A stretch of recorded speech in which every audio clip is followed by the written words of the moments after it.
Number 2 Tamboi, Pastor KBC number 8. Lima Tutoy, Tuni Aduna Waidun, Timbo Tang Suhin, Howun Iteho, Kunay Lumuni Ho. Turang Kalpingang Tawagtun Muspening, Pastor Mamboy, Satan Charles Kakorin, Pano Hadona, Tamani Dim, Taman Ilutin Le, Duran Tomangin, HOU-IN Foundation Soul Gituchubana Hanili. Jadi Pastor Duran Tomangin, HOU-IN Soul Hanili. Kalau dia lawan lain yang tinggi bu. Jadi Pastor Lerboy kami Pastor Lin, ini HOU-IN Soul Hanili. Lerboy. Pertanyaan tilpa sinzolo lin tata, tubi tata ho APC win. Program hozo si pertanyaan dia win, pertanyaan ngat thangwana. Tau na kay mahinay kate tau TV. Lopin le zangai nadim don sona ki khelti nei lo hinjing ka pathe pakai. Na pathai bu na hozalin namin kahin thangbawi nei. Dunia ki hozam ka kusung ka hobung sung le kain sungu. Kahin khu wa ka kang kale wa nang ma thangwa na thai ding nei koi pejin ka ki pawin namin ka thangbawi nei. Si tena pana che na taka na ma nei ki thopi ni ka hong tawi nei. Hitapong kin le dong ho hum do thena dinga thala zo hin pan ho zo se sumla pa hin pan ho zo se zala namin ka thangbo ve. Na mana do lam ta pathai mo ding zang na ma khuna kain han vi nei. Dunia kin gun te ho hi nang ma lo pi ki phon do nei a. Lung na chim ta nang ma wa China kin teo ka man za thena devin nang ma pun tha thil bo the tha na hong kilani le sana hi atisan nan tam tai la do pakai ji so min ka hong ta vi nei. Amen. Duran Tomangin, Foundation Soul Hanona Hanili Pina Hanili. Kamu pernah dalam ini bisa ini orang Ye, seperti Sun, Foundation Stone, HOU-IN, Isakila, anda dipu, sedang le, tunahi,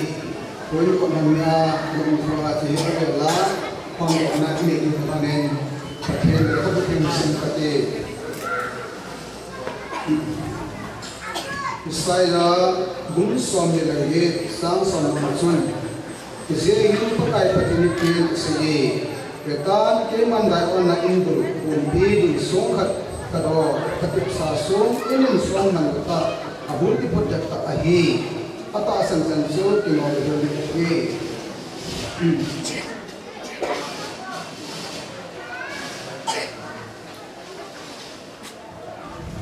Abul pudo sa tayo so abul dang tuy masa abul tipui. Jadi abul di pudo Yesus Kristus ahi. Jadi song sumai kau buka sah ini, pasien tu simbonal, pasien tanpa dilakukan. Biji HOU-IN Foundation, anak kita na ambil yang nadingin biji Foundation Stone hi, kema pakai servant koma, kau ke pula tua ke pakai convention, secretary department, tu ne listen kari somda segi. Ahara somda pakai hukum sambil somda setelah ini hen dia jendengin papatin cepapatin kalau yang menuju sungkan lagi.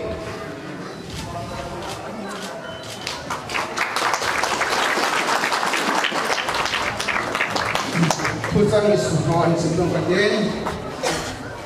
Twilelon teachers building foundation stone led by Turan Kongma Hoki, Pasal KBC kami number Somani. In presence of Pu Linda Thang Hoki, building chairman, Anina Pu Tinhuma Pongsai, building Thonghuma Pongsai, building secretary. Atum Tanna Pu Dongose Hoki, Herdikan, Ali Tanna Pu Tinhlal Hoki, Hoki secretary. Date 19/5/2011. Dia sambil kau halanga, pakai kau sambil sambil kerana, jadi HOU-IN Foundation, ane di bawah sele, in sa da tin so le ni hi korin hoin lok ni ko to hanin bi chi avela bi chi so mel chi na itun bo pen patin no ngom nen chu ti e son korin chi so snel dak hi ati tung do pakai na tin so na ele hi izam tia memin yak khel le su khi len sa jam ne su boy lam lam patin mai dam nam ama wang koi to bang en se le sum se la bi so sia super male patin chung kan ba han chu ti e son tu na pala ki so yak tin na ki pu de ding dingin ke ma pakai sa gan to ma pa to sa pa to hau ding men ke so na le han na pu na ka ni ai patin na han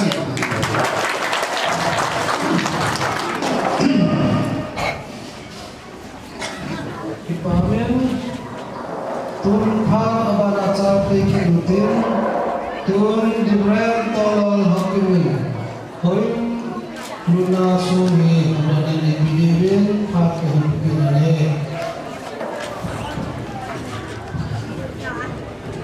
meron ta horen dekte ho ke rutin na ko istata segala kai dap chat ko ho chawe tu ni ko ni ko pita ki ni usawa ni che HOU-IN ana ke tin so sa tu ya ro ki na ko zo si ko cha ko le na sa ta ne tu ni hen ka mai ko le a ki tu ni ko chun ta sa sai lo la nei ki chi ta ban chun pa thi ko pa ho te ho pa thi a swa ta na ko na ko sun na pai a le zoom so ke le ne ini sungsulo na puro obe kita banga pun ini kuah zohin sela HOU-IN amna aji kita banga panin la ho ibu mesti ho na bot sawin na chungsi wa kan se ni mai bol hi la la hi ne sa sai lo in itiao men akisa sai itiao om kin ne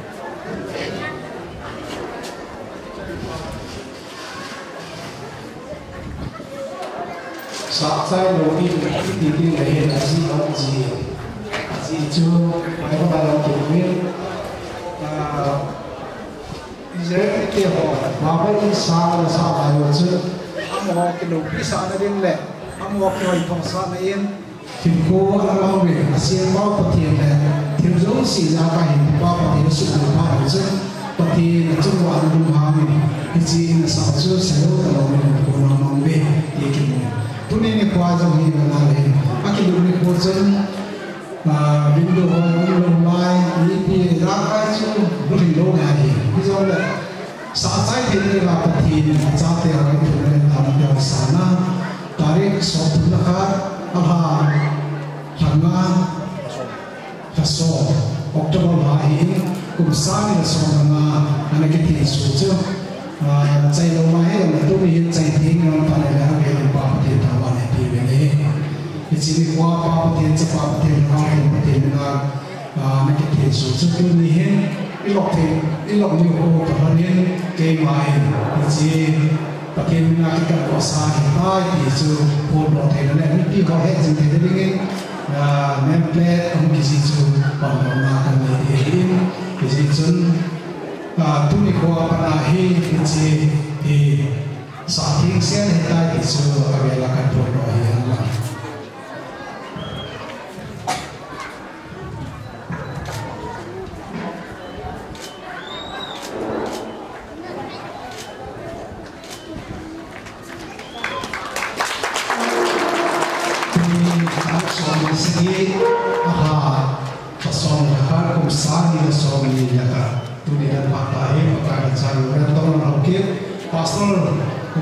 Convention KBC No.12 Sumahum Central Church Kanamel Pastor Kenai Ichi ini orang orang ini tai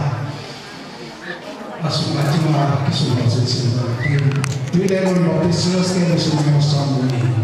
Church Building Education Minister Reverend Pastor KBC No.12 My house shall be called a house of prayer Matthew 21:30 in presence of who the HOU-IN building chairman,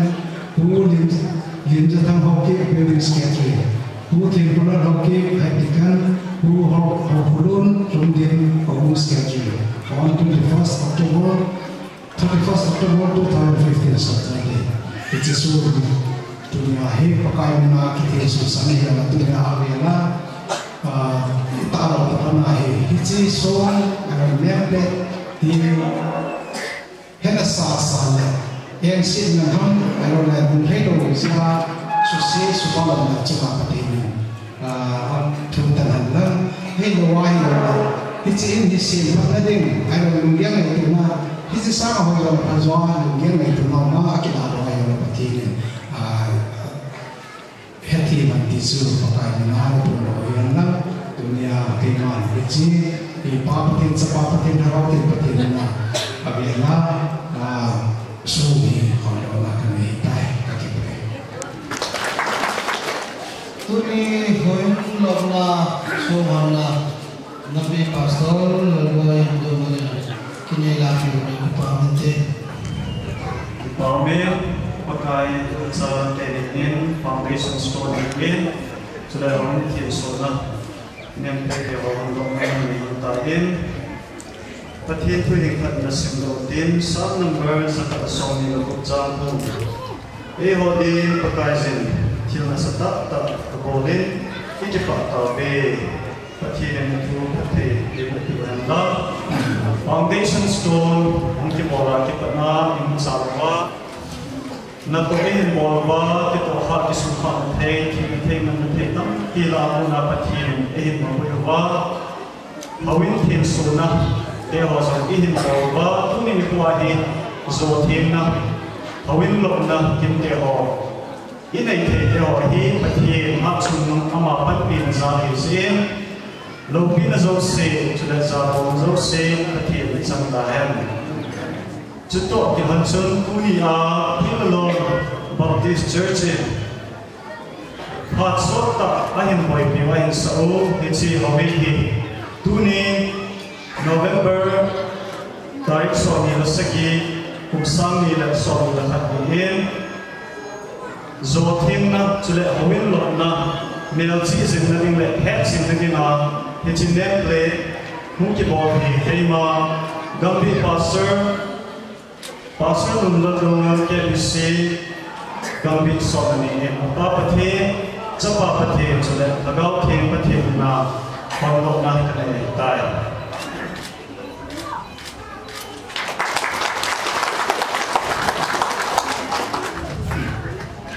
Twilelon Baptist Church KBC number 12 HOU-IN LOPNA patin pagba maisa Minister Pastor Nunladung Pastor KBC number 12 to be HOU-IN pagkaizin til na sa ta abolin ikipa tabe sa number sa kalasong ni lukjang pun aniho song ni nasiki November sa ni song ni Saturday Putong kumang kumsay hatikan putin kulal hawkit secretary.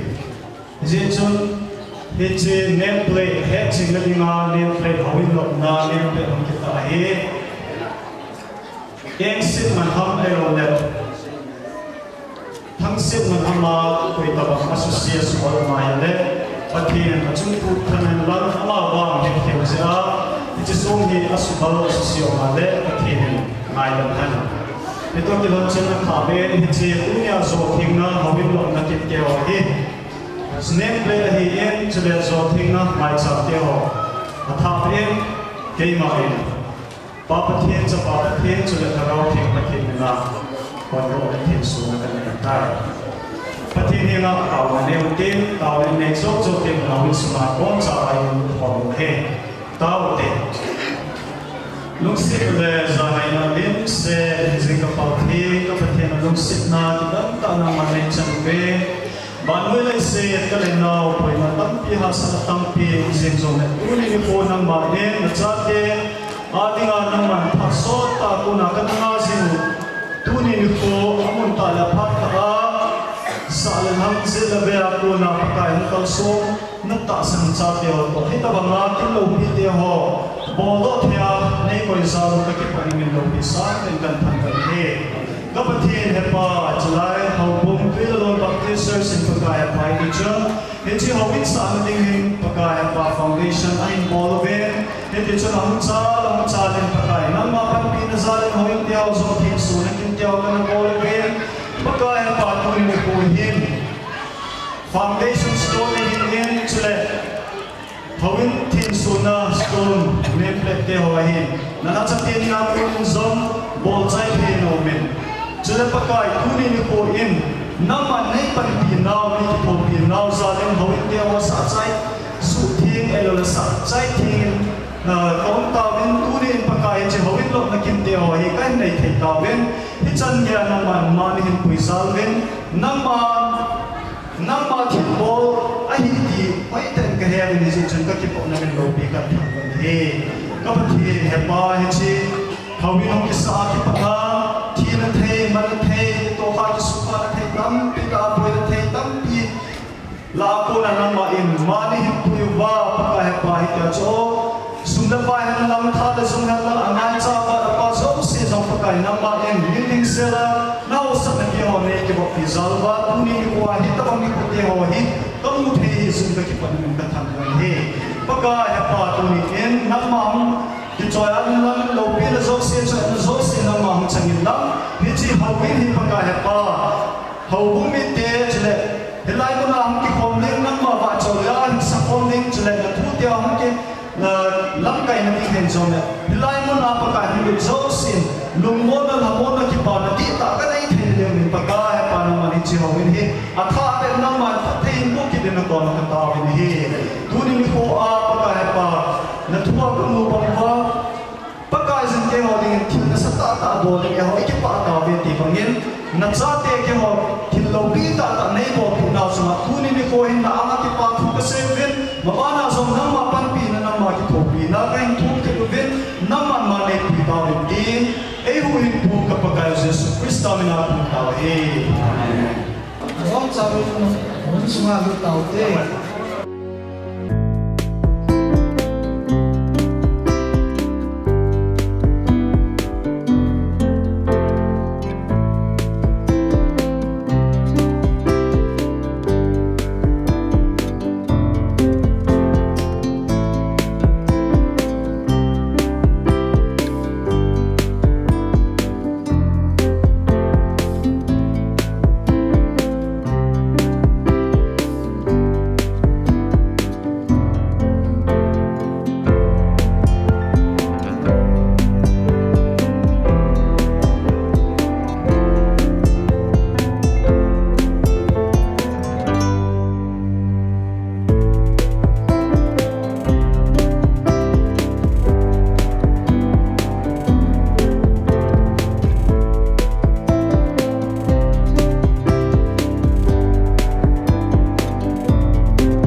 tên là khô kha hầu vung lâm cài họ trong lệ ý đồ về điều hình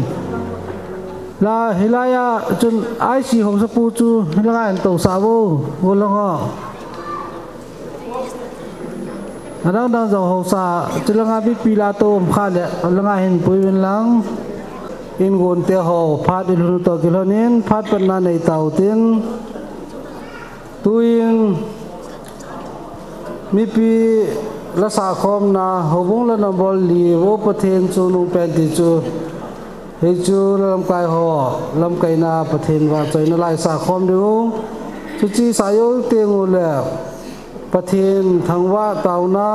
different doctor thang boy pastor KBC number 18 pathen ko ma taw na nei ding hin chi mi pi la sa kon chan le hen chế HOU-IN này cái啥, ai đâu là khô này cái tuần, phát họ sunga, HOU-IN sunga ngày lúc đông ta HOU-IN mi tia tuần ngày họ là bằng thấy talo họ, gian là gel đó na ngày lúc na vật san này, phát trong cha thiệp chân này im điêu, thực chế chạy tiêu là mi pi là sa khom là chuyện này điều hiện tuần này bốn cha viên phát hiện LOPNA dengan khom tàu tê.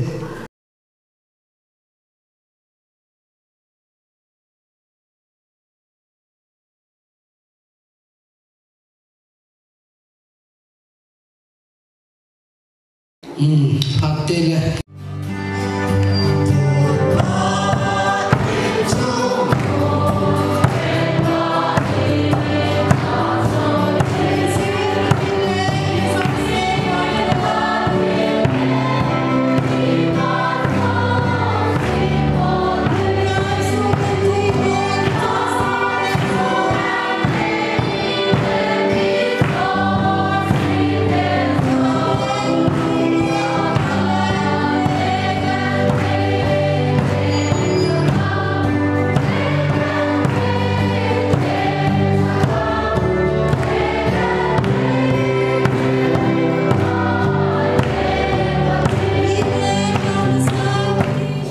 thang wa ding alom wa chai ding alom heng jing imanel kapatheno long set na me happy no ho ya kidangin de den pakai tu ni tabang Twilelon Baptist Church nang man pathena bun na jalin na huin theng an sa na te ho kum so ta chikil sum la pai thal jong tam ta du nan sa te ho tunin chai theng am taranin pakai lop na te ho kin gun kani te ho amun la phat tanang manin puilu ruwa pakai so hona te ho bana jong in sunga pakai nang ma thangba na nang ma wa chai na chukel le ki pathu seina holim na te ho phat te ho ban bana pakai pan thanang mane koi ta jewin ka ki pawin hallelujah tini men thelo pita ka thangba un he pakai tuni ka kin gon te ho he pakai apana pana achai ne gyan nang man neum piwa songlam polama esuboi theyu agilo pathin bol thin te hot ne chom khenwa ka sei do ho ka sa do ho chukel le akimang chatin zo seng pakai nang man naman cha pathin bua mi pi ang kham zo seng pathin bua ki balthano ma pakai hi program zo se ka chai thein diwin nang ma umpi nangai chain ke ho jong ka phat te ho jong nang ma khut thianga ki bop sa na pan pi ngai chan min thangwa pama athi san thing tang la daw hat chunung pen ka paka sumna ka taw hi amen tua hi limna thu sei pu limna thang mission board chairman en phat in kila te ki pamin te pakai phan na samau ti veong kin pakai phai ka tile phat jo sin kan tile pakai phai nan ti de jo ma sa pen pena isai do diu hin tin pakai phan na ya la tu ne hoi ni lut the oi jin pakai phan na sam ma sau te ni ki yin so ke ta ve pakai phai phat jo sin pathin thang vai no man hi che to ke lon chun tu ni phat ma sa pen penin pakaya jana chang reverend pastor chuteng tale gam sunga ho sau pa holam kai ho jo sile khosa kholanga khojit khoveya hobung mi thing te ho jo si kaya naw le ka ngai lun naw Twilelon hobung mi thing te tha khelin salam kahin bolave hi chu hin din liam na thui ti teng la hin tam pa sei ding lang khara ai hin la liam na thui ti teng la hoi tai gan la sei dium kil loi thu sei ding mun rong chu manit li manit ngai hi je chun hin sau sei kil lang di kil lo dai tai ai chi ta yong le tu nya hi ka sei ro nom pen chu adi din hilanga pastor ho tu lai khan to dung ju in hoi lai am khara function om ting le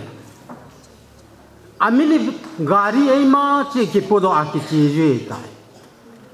tu nin hi ta banga na ya le gam la hi halang hoi lai mun hi yong le ngai lut na nei ta hi lai mun a Twilelon ho bung mi te ho hoin lop na lo up thei ding anong kal zon na chung chang wa hin ka ki pa be se no zalen pathin ka thangwan he ipo doa hi la gari to ki vai kun hin tu lai enjoy sei ma bong al hom pen ai mi khere gari khat to vai kun dole sang ni sang thum chal hom pen hi jing hi chena chung cho na chu na sa khaw na so ki ra hoi laim khara chu izaram khat na koi ki rai hi ta bang phat man tam ta le ai lo le na program phat man tam ta ngain kai ke wa tu ni khwa ke ho tui le lon ho bui mi te ho ke pa pi de nga nong kal son na chung chang wa no yo si chunga ke pa thu kain sein pathinin hi ta bang jan lo pi tai pi na chung chang wa than om ta nong kal son wa tu na ke ho ning ke pa pi na hin ho bung mi hon ke pa na ya la le pi ri ma cha ka nei po win pe thei yong ka nei po win hi yong le pathin phat thei bo thei pau i pathin win nami chan chi chung wa phat thei na bo so ke ta han chu ka sei do nom hin tin lem na thui sei na wa hin mi hi win sei nom tam ta om jong le phat sau ta kila talo de ya tu nya hi a chom lam thei pe na kan sei khil sei walam la pakai minin ki ngai ra mo ti kin lem na thwa ka sei ro nom chi san tan ti ka ki pa e ki pa men lem na thu sei pa chunga tum ben ki pa thu kan sei kin ne toy wa choi la sading BYD Twilelon zu tion ba wa choi lan sa don sai ten le tu ni kin them po min solen phan man chu an kilo pe ding in tim na kai nin te chi nuwa gulong ki gol la kai hin mi chang chin ki phong la phat so tang lu de ta jin he the ki pa ga san ya lin tu ni hoin lu na ho sa hong kal so no yo se pathen lo pi na ding nin din pi lao chan ki pa min te gam su ho so tu ni cho mai lu na ya lam kal so hoi ki pa me to tau te abanin pastor lung ho si sen lu si te nin din pi di win kan ti mu ne ki pa me to tau te abanin koi kho tim lo ho bung lam kai ho yo sin in din pi di win tim na ka he abanin gambi lam kai ho si sin din pi di win tim na ka he nei ki nei pa me gambi lam kai ho hey Hãy subscribe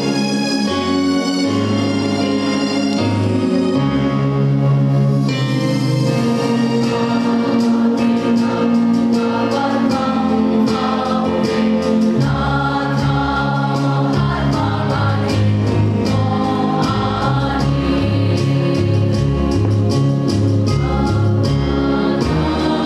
Ghiền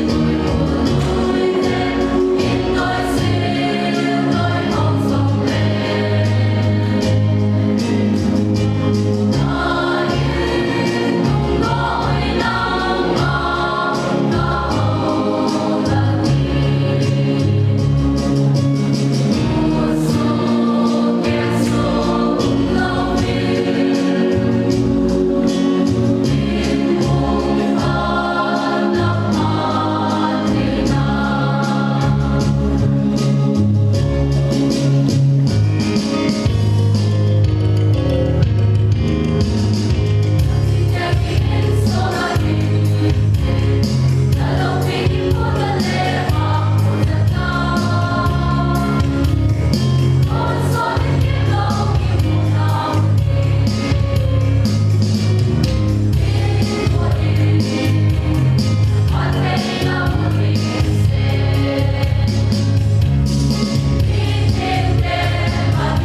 sunga kato khomti gambi langkai ho executive ho HOU-IN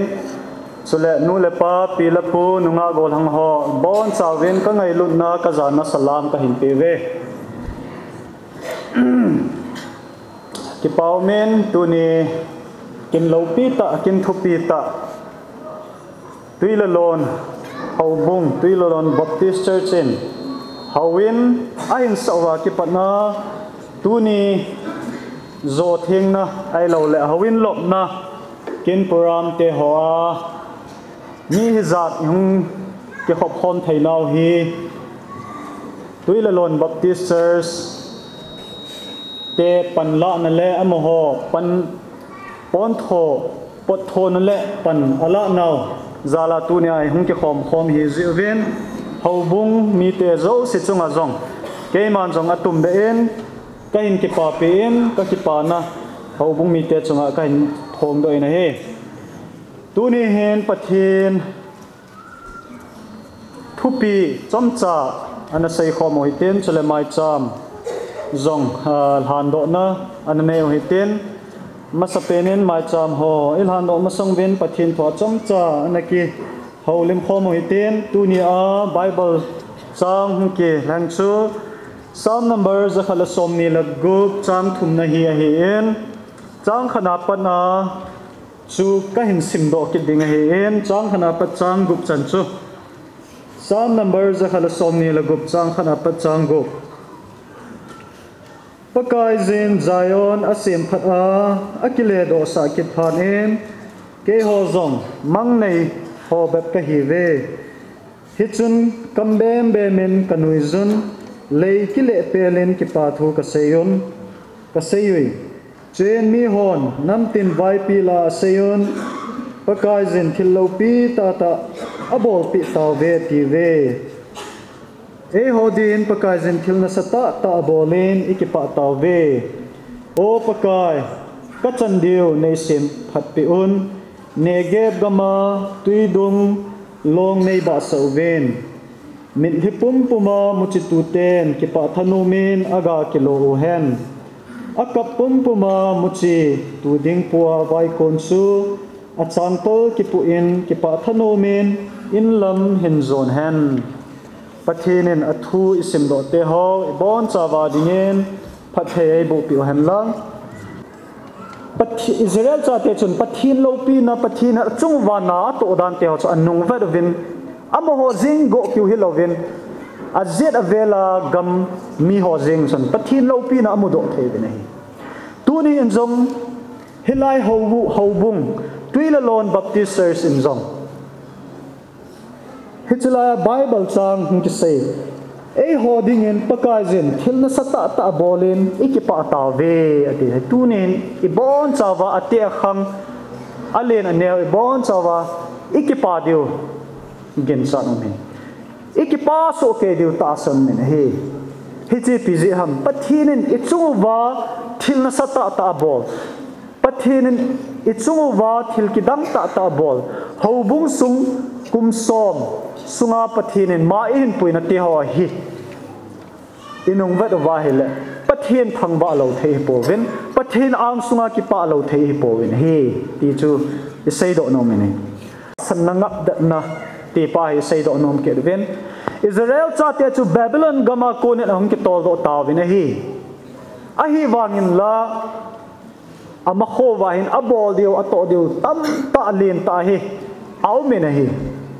hi chu pi ham tia le Jerusalem HOU-IN asa phat diu pa hi amen chuzong le Jerusalem pal ahin yak phat diu yong amen hi chi na len ta che hi ama kho wa hin amen hi ai le hi chi hi pathin pan lo win am ho chang sia bol do diu hi abol do zo lo de hi ja chu pathin pan pi na pathin ki tho pi na amoho ta pathin ang sunga ata sana bul phuwat phudat wa aking apla diu pa chu hichlaya hi asai na hi panhat a in la na te ho hi tunia hi mina mudo theya zo thengna HOU-IN sa chai theina ai lo le HOU-IN LOPNA kin te ho hi imu theo hi hi chi hi pathin in e ho dinga thil na sata e bol pi o hi chi ki pa lo thei hi po ben hi ti chu tu ni a hi chi lai bible chang psalm number za hal som ni logup chang thuma ku na hi chom cha ikitil kho naw hin tin pathinin thu isei do te ho e bon cha wa dingen phat thei hei bo pi han lang tu hin tau na ka hin nei ding hi in tu ni a mai cham hong ki to do hi in ke ma in pa hi nga tau na hin nei ka ting tau na kan nei chai chai te nga hi le ke ma phat su hong ki chai de tai e lungil chewa nen ti gen pi ven lang ke ma oging en hong tau ka te lung sit na le za ngai na dim se hingjing ka pau theng ka pathe na lung sit na ki dang ta nang man nei chan ven pakai hepa tu ni kho pha ni kho lo pi ta ni kho man tam ta nang man nei pi wa pakai adi a chalai Twilelon ho bung mi te in phat so pi a hin boi pi he che HOU-IN sa na te ho hi pakai hepa kahung machal ven tu ni in pakai hepa HOU-IN zo theng na HOU-IN LOPNA te ho hi ni kho te ho kamu thei ven nang man nei piwa nei pan pi zalwa hitabam din munte ho hi ka chan the hi zalon ka ki pan min ka thang vo bin hi hingjing ka pathin hepa tuni in hi chi HOU-IN ka hin sa na wa hin paka hepa ka sa naw sunga hi gen theina ha sat na boina tampi ka hin tu vin chong le kina ki bona ki lung no moto na jong tampi ka hin nei dio ka ta sanun zong la paka hi cho boina ha sana tampi lo ko nin zong paka nang ma in ma na hin pui ven paka hepa hi ti chun tu ni in gal zona lol hin na nei pi zalun zong ka ki pan min ka thang wa ven he hingjeng ka pathin hepa tu ni in hi chan nang ma in na hin pui o hi ta le tu in zong paka hepa ka hin khote ho ka phate ho ke ma ho chule ho bung zong nang ma khuna kain ngam na kit wen na anga kaung ki pilut tha kit wen hi malam hin kho zong paka hepa nang ma in ma nei pui kit wen lang tu chana paka hepa lung ki to ta pan kala khom bang wa ong thong ding phale ni khote ho azong paka hepa lung khat ta pan kala khom wa ho bung sung zong hitia cho hata na lenga machal ding apan kala zo jing thein ding zong nang man phat thein nei bu kit ding zong na ko ma kata vin he tunin paka hepa ho bungin hi chan nang ma in man hin pui wa thil na sata ta nang man nei bol pi naw chunga ka ki pa naw wa sa nin pakai na anga mai cham ka hin sim wen he chi mai cham ka hin sim do ka hin lui do te ho zong pakai lung se ta nang man phat thein nei bu pi wen lang kapu Abraham mai cham Jacob mai cham gimnam tuita nang manasan bangin ichi mai cham jong hi gimnam tuita nei san pi nei na anga kan than do in he lopi na che na nang ma hong changin lang ka taw na ka thum naw phat thei nei bu pi dungon ei hu hing pu ka pakal Jesu Christa mina khong taw he amen ki pa e ki pa min phat aban sal kinutin tun wazai la cakap diwari mohon lu seten wazai lengai tai sapi diwin timna kahinin amo padang kecai lan sa chai yule building report lagi pa thilpi phat pu thing lo bung skatin padan la pi ding timna kahinin ne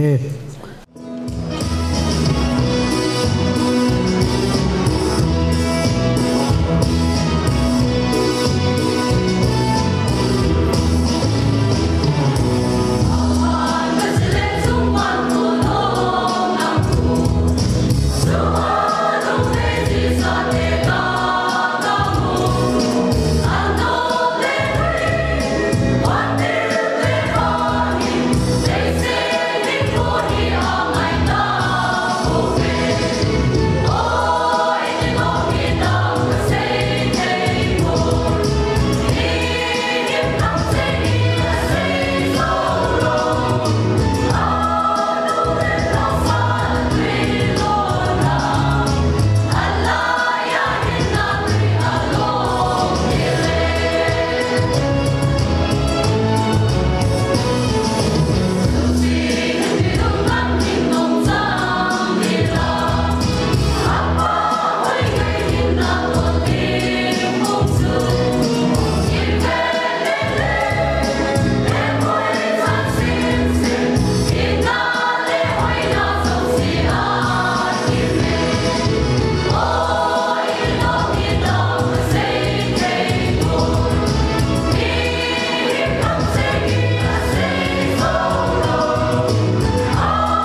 tu chana ai pui vai pau pathin thangba na ka hin pin he sule pakaya jana chang pasal ho dibren ho chuting le hobunga to kompi lam kai ho josi amas penin kajanao salam ka hin pi bin he amun hi agilam lojin to kompi hobung lam kai ho la cha ho jong mi pi la to jong ngomin ai pi jong la jangai tim du hin tin tunia hung ki khom gam sung ho so hin mi pi ho josi na hi bin no josi chung jong tu pa thu kan se na he tre chule wa choila ngai tai sa piu chaka ju department ho chung jong tu pa thu ka sai ki na he tuni building depot pi ding dan hi ka gel le PPT ka sei ding ham ke jong ka thei nai poin kan sei ding ju ya hi koi pam khanin pathin nei pi ding ja sei ding he tirana hi asu ding ja sei da kam sa doi ta ne aje chu kum som bal jen thu ki sei ding ti hi la khom dan jang ha in hawil lut ni chun building secretary pan ani pe na in tu hi tu chan ge ya to kan gop khom le le ding kan sei ding a hin angai dan jong ni thip divin pakai min kan tim ne he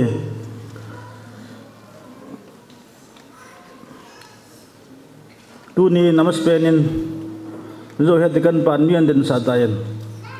kin jong ka dei sa khara umin tunia hawin ani ki sa apana he hobung sunga jinei sa ho numi ho a hi lawai le pasal jong jinei ya mun chuma cheng jong umin cho jo si jong hi tu ni hi ko na ki ne a hin wang sirum tayin ban thuangum le mun gam da di ho ji hi ong thei puin ye jun tunia hobin ki sa pada puna numi king nei sa ai lo la ji te ho tuni kina ho jo si lung si tayin pakai mina nei din pi divin kan tim ne he numi jinei sa lai ho bunga ko na mun choma jinei ahung ho jo si ji te ho jong ji te ho lo ham nan pui lo ra no ham pi te ke pa me khot bia biu te na igel lunghalu mai ta nam ho nunga lai ta chu ho bungin building a dinga na kan to ba gun panga khong khai langa hoi langa sung ka de pu wa le ngoi kan ho ji we jom ho jong hi thakang sen an de pang khar hi ve ya chu nai kan gel do ba ma kham hi jong le mai bi hong la bin ta ngai lu ta tim na kini na ba am ho jong ngai lut na nei ta nung sang ngai lut ta hong ji bin amo chunga ki pa thu kan se nei ki pa thu dang dang ho he zo lang ting la ki pa thu sei de kon sei nan tin hobun oin building bor panding ti he 2005-6 vela he kan sei pan hi akum chat jong record ko hol bon kayat ki lola 5 la 6 khat ben ben ba hin ti he ke ma het da na hin kan sei pan hin building project bol tau te kan ti bagi pat naw chu hi le in sona chang tin khat chi kadong khom win aban tiang le women department ho chulai chu women society ki tin women society ho chang tin som nga to kala khom win chang hi kum thum kum di ta bang bai bala phalam phal hom ka poin chang thui kan hom win e chang thui kan hom win kum ni kum thum kan che bi win phat jom phat jau hin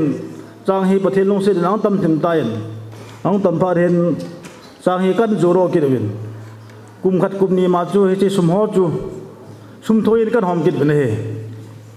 building sum interest in 5% tam khan ka hom win ti jun khang cha lo win khang cha lo vai le kum sang ni le som ko ma ku na hi na to pan tau ti tin na to pan na ding vai ka hin bolovin ni chi malang chun adang ka sai masangin building lam kai 2005-6 sa ko nai ho bungin ka hin to hin 2008 kum hin building committee achumin ko yote kan tivin cha building committee chairman mas pen chu pu dau kho sai ho kip chairman a hin sting le secretary hi pu thong kumang khong sai to he dikan pa amani hi ni hlan ne abanin 2009 kum hin ho bungin pukit taute ka tikit ta bin assembly HOU-IN kan po tha ki devin cha HOU lam kai chu HOU het dikan pulim da thang hau ki bahin secretary hi ke kan hi ne he abanin 2010 hin building committee koi kit taute nai to de ta jeven kan tiki doven cha building committee 2010 to 14 a building chairman chu pulim da thang hau ki bahin abanin 2010 to 14 a building secretary hi pu thong kumang khong sai a hin building treasurer 2010 hi pa mang men lal thong dim a hin building treasurer 2011-12 hi pu ngam pa ho kip treasurer 2013 hi pa jam sei thong dim a hin building treasurer 2014 hi pu ti jam ko sei ho kip treasurer hi akum ba kan khial dan we committee member building committee member hi HOU Sapa 2010 to 15 ahin utang khoen tong dim HOU Sapa hi member len hong pangin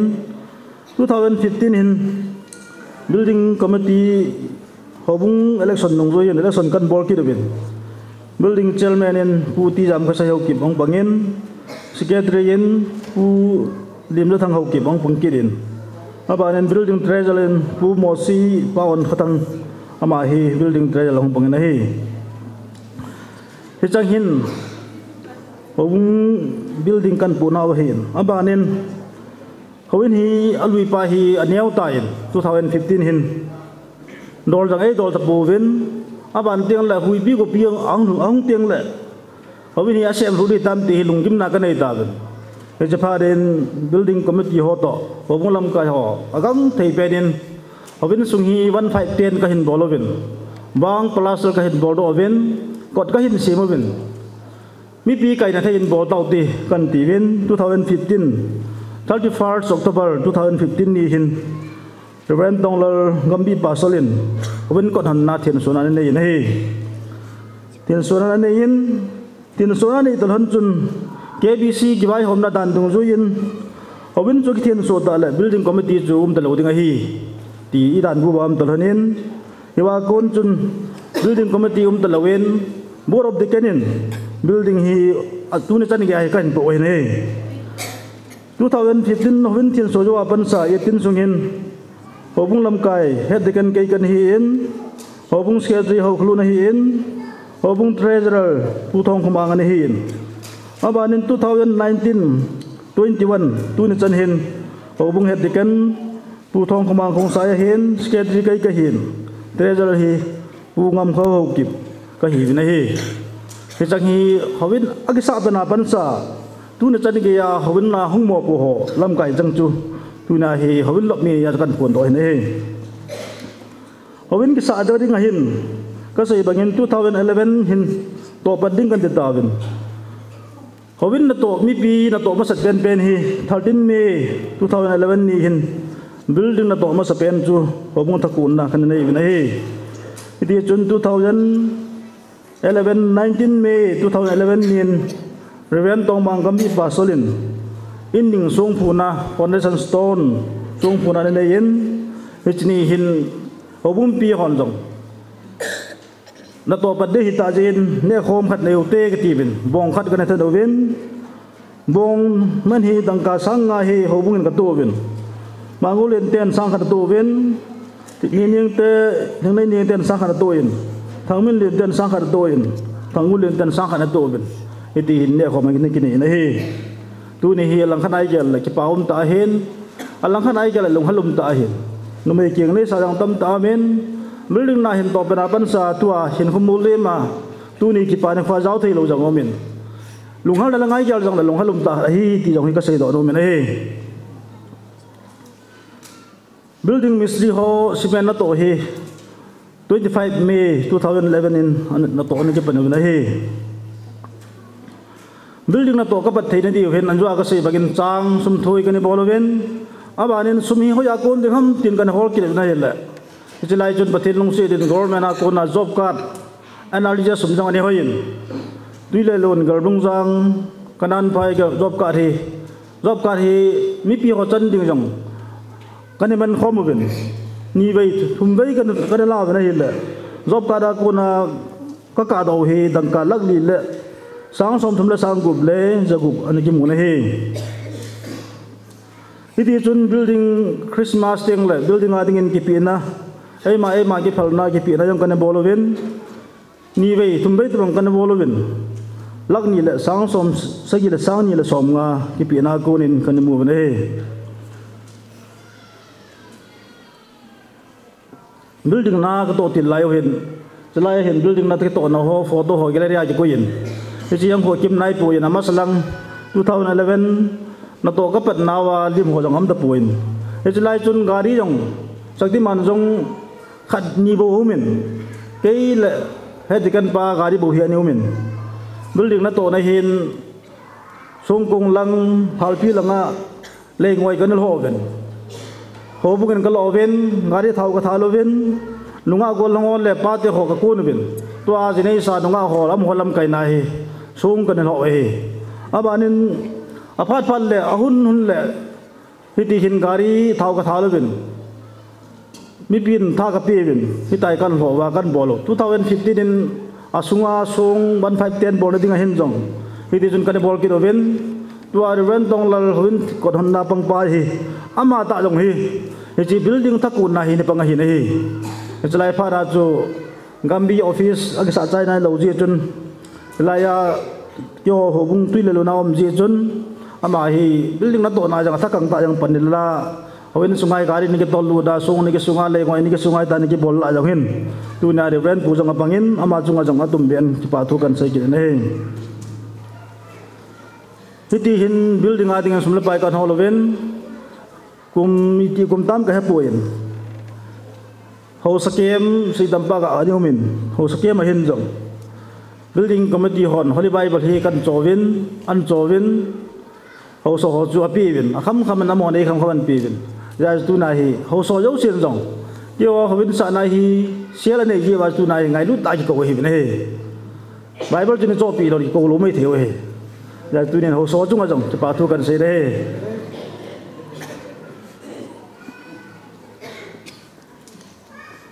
building na to na hin kan se chop men mun ngai them men lang ho bungin tha kan ha se do bin na to ka patil lango ain a foundation pa ti da ha che kam chan gei pilal ho ak chan gi a hi tu lain pathelong se gam sung ba chip he na tain chip jang ki mo poin sung ne ho ki mu lo je chun in so na kan te bin tin nga tin som ahin chan gei kan tu ne he jangi hobung mi te hon hobin sa de nga kan pan na he ne hobin na ki to para bat ajo de chan ge a hi pa te ho le nunga go longo hi di ko tha som le ko ta bang hi ka kon do ne hi nu te ho hi la pi na kon poen nu te ho pan na yang zu tam ta min le ngoi pu a ki chi ni le sung pu a ki chi ni le thei tui chini bong noi apang tam ta min hi ali samin chatwang ge ta poen he chun ka bol thei san wa chu kham ba hung pang ka hi ve ti chu ka sei do no min hi building committee ho hi kang ki form ti lo hin anwa ka sei banga job card sum ho thil nyaw ne wai ki thing thei lo je chun building committee ho le ho bung lam kai ko ki ho wen phai langa MLA pa bu thang gluden ex MLA pa MLA hi lai ta hin si sei jo chairman edis chairman hi lai ta hin phai langa sum hor chi tauti thang so MP hi lai ta hin te ka ti wen ka kon ta wen hi ka chi wen hi le thang lun MLA pa to ki ho wen ha thim se sun abanin MP pa ko ma ka chi ket vai le hawin sa ne sumam po ye ti pi abanin edis chairman pa ko ma ka chi le kam dam sel tu nei hu pi abanin tua ex MDC bu khu blen sei dam bak MDC pa ko man kan chi bin ai pi jong la ka chi ho chun hung kit bin ti ai vai tha bin he chun ka vai kon ki na bel ni na ka chi kit vai le MLA pa ni ma jai bet po wen MP pa chu le hawin sa ringum lo hi abanin pu se sei sang so me pi bin pu khop le nang ka sang so me pi bin he MP election thang so dan tet ki da chu building secretary chairman lui pa ma hulen pa head de kan pa hin thang so hi boy ku da bol ne ta ne là ngao hốt tô na ngao còn lo cả bát thằng số một đợt thấy lâu rồi hi atian cái dài hi cái gì bây xem tay là hậu bung ngày lúc bây giờ hòn giả thằng số này hậu nào chu na hi building sa này sumam pui kira be hi hậu bin sa này sumam pui ki là tu na hi cái patu sẽ được chung chung mà chu si sei ma chu abial chikit vai sang so ban pi la mangu len pai long kan kai ma sama ka le re izat de ki cha expenditure jang le pu ticket ta ne ala khana ju ki pam wa nga ju ki panan na cham chim lo na he yang ju ka sei do no me ne he ti lai ka lain ki dang ta yen ki hon ka thu mo jong e pon ki ho hi cha ku na hi mi ko ma sum thu mi dau nei ta po ve nga tau tek ti ke ne he ki cha ku na ju building donation ni ka bol ta lo he cái mò sung cái bol va mi đang có mi ta chỉ ta lâu đi tí hi đi số sana cả lâu vàng qua chú cái mà luôn thêm chạy đi thằng lấy cái lọ mình đây thì tiền công lại tao hiện phu giang lu nai siêu sập hiện power cần bol lại hiện đang cả sáng sớm ni cái pin này về à tiền chứ còn có thu mua giống ai bốn cái phơi tay đang cả sáng sớm này pin tu nên mà chung atum bên cái patu cái gì này Subhana gol hang jang kuin ho sabte chapa ta pet ba hin service an muna hile service an muna lo mas pen hi hawin sa na ka pi ding hi an tin service an muna ama ki pi na dang ka sang nga to minus ka bole be na mo si dang ka sang sum tum sang ku bi gol hang jang kuin building adinga ki pi ran pi khara hi nei ichka la hin 2014 hubung assembly cái này na bahin mi có mai chiều là tàu này tập bộ viên tôi yên chơi đi đấy cái số hè tia sẽ đặt là này tem hạ tu cái gì là cái lỗ bể lệ cho nó mua thấy luôn à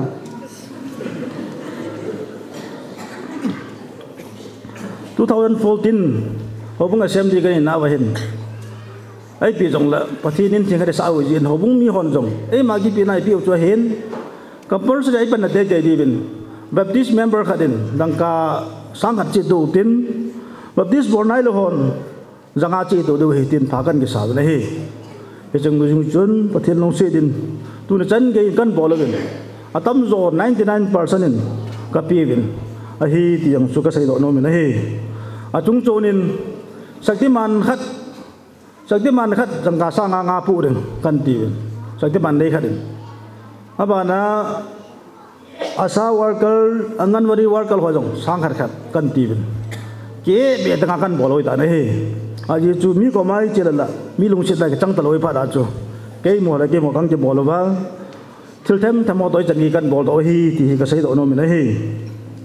hawin lut kol lang hen hawin ko hi sim deng ai tan sumla sam tim ta na hi le spat chun mi me di ka the phat chun ke mo kang ki me vin to hawin ko thi khu ke le ho khulunin hawin lut ko na chu kan tu hon hi ne nang ka sang som soma kan tu hon hi ti ang je ma le ma ki mo se ta ding ka te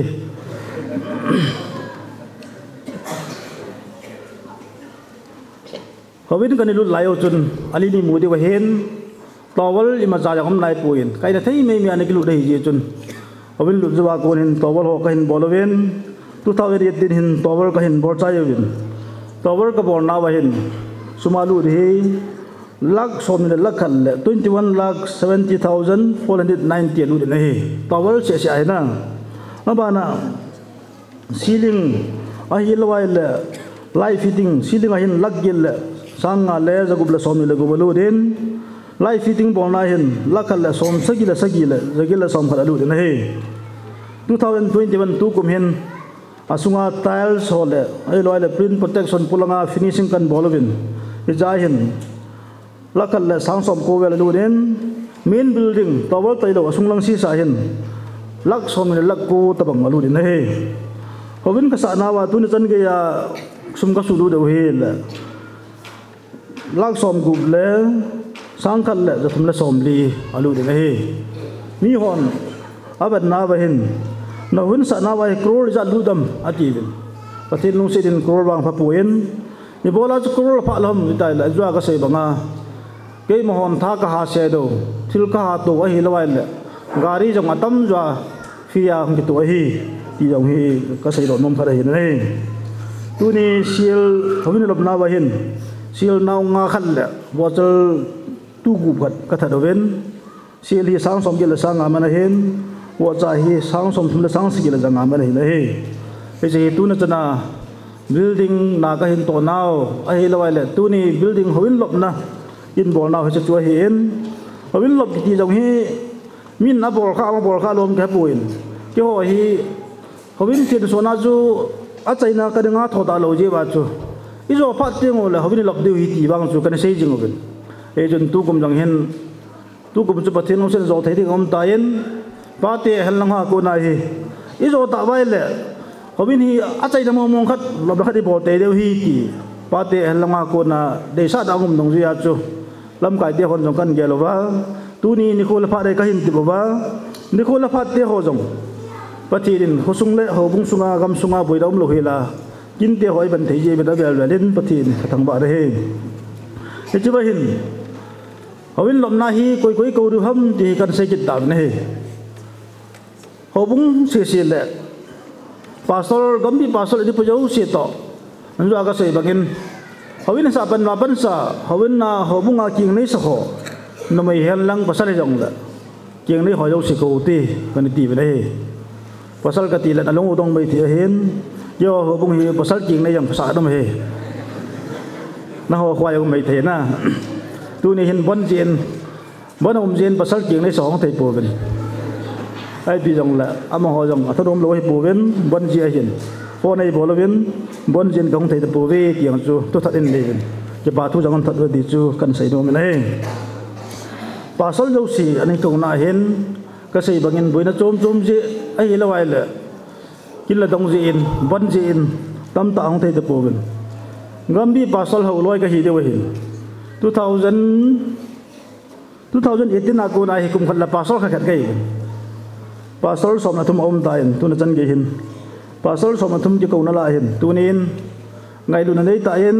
pasal mi sagin ai tha pi ben nam ho zo si chunga jong atum ben ki pa thu kan sei na he je chon to ai tunia ngai lu nei ta ai tha pi o pasal ho hi ho bung in jong ngai lu til pi neu te ti hi ka dei sa naw khara hi tarhanin to ai hi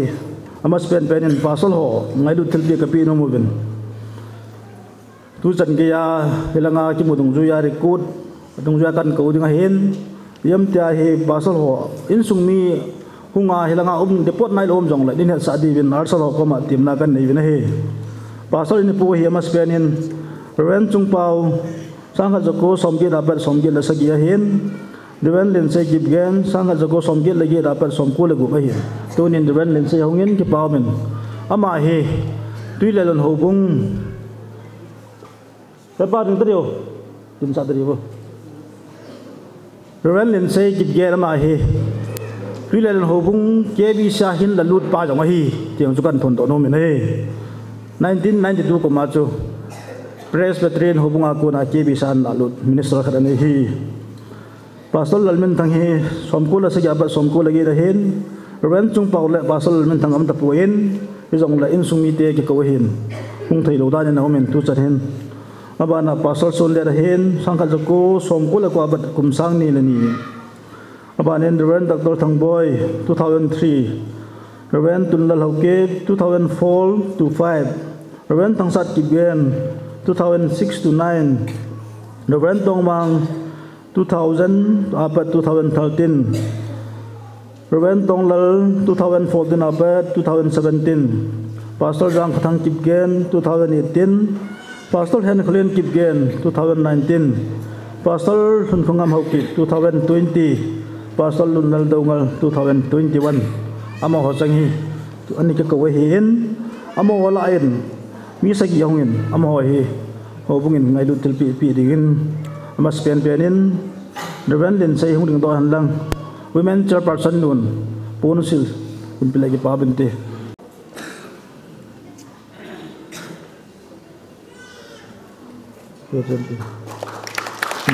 pame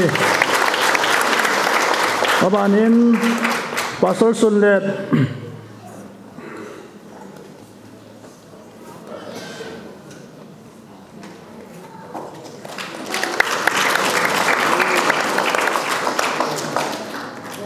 amai bab ko hol mo jo lek pitat te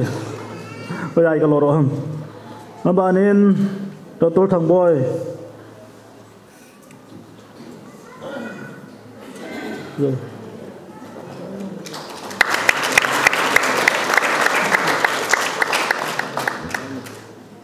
pame abanin duran tong mang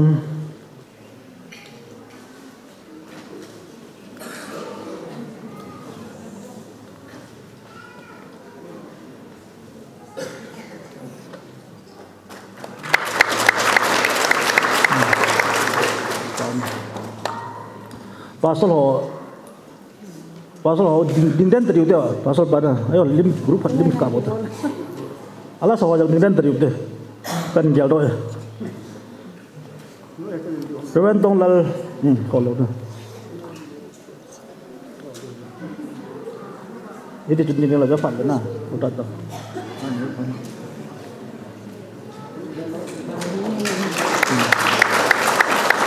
abanin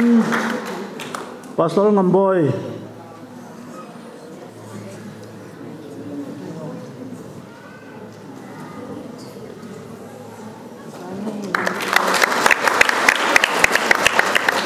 abanin pasal lundal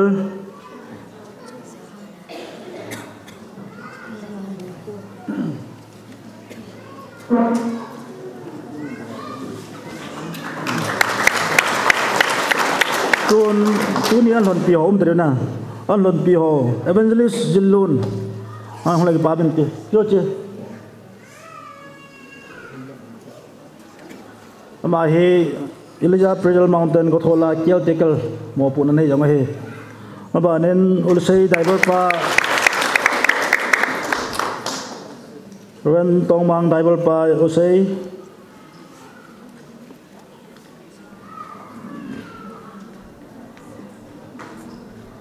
abanin ren lin sei han pi palal chun ta ren lin sei han pi ba chu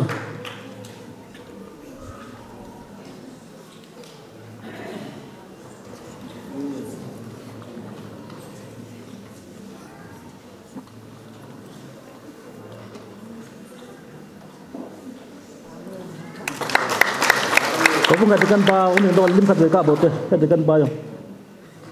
ipaw men pasal hoi bol nau chu hin tin abanin pujang klun siba bai si na jong lung sit ani din pi dingin pakai min kan ti men he asan khat bol pau sabu he ama chu ngai ki pa na sa nga he thum lo ga ai piu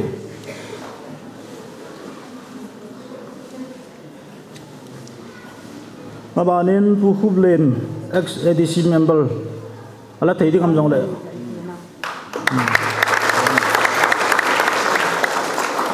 am talole ma hi olai khat tan tin thun abanin ke mo ka chai jong le building kan to ban ma pan sa mo bu nei ho hi thilpi ham tham ki nei le ti hi ke power sa na cái mà họ dùng building committee dùng cái họ, building dùng cái họ, cái pi dùng là cái pi nó một bên, bây giờ cái xây bang khai, cái pi na kan bol na wahin, ấy mà lấy mà họ bung cái giờ chú thiếu pi cái bol đó lâu hin, khăm khăm ai ali na newin, sang som piloi som danga piloi som tum pi dùng có một bên, som đi som nga pi dùng có một bên, gari tu dùng có một bên, dùng lấy cho cái xây đó lâu hin, ngol lang jang khuyên jang chúคนนี้ฮีน่าจะอามินก็พาไม่มีจุดยิงคือปีลองจะบอกตลอดเฮ้ที่ยังจู่เอาบุ้งมีเดียวคนเอ้าการที่ปีเราจงจังอันนี้ทีมที่ว่าปากายมีนากันทีมเลยอยู่นี่ตุนเอาบุ้งสุงาตุลตัวเห็นลังเป็นนักกันอยู่ปานโอใครเขายามาปานโอใครเห็นลังหันลังบิลดิ้งลำกายหัวเฮที่ปีนี้จุดลagiปามินตีป้ามาเสียงที่งลังอามาสเปนินผู้ดาวกุศลหกกิบ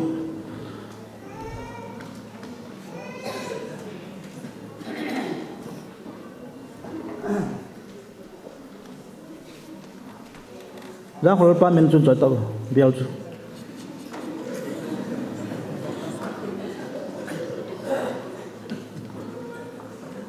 Pamosin hin pintin dingnan baby awak awak group foto kap kilo tu. Abanin putong mang.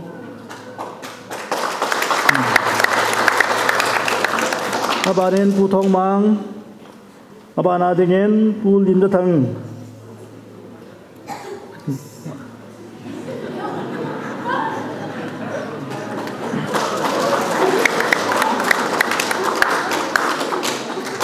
makulit papikin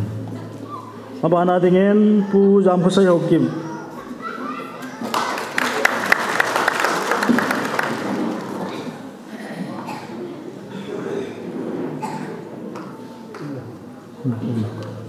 apa na hi kei ma ke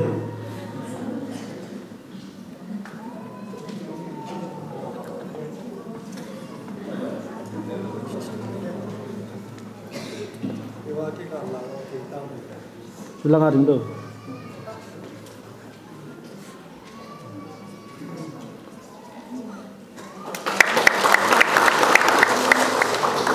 apa ada pu hoklun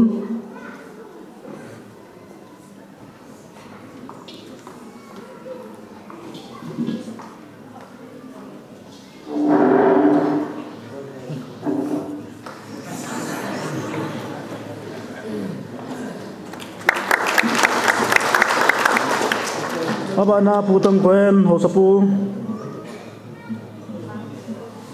ho sapa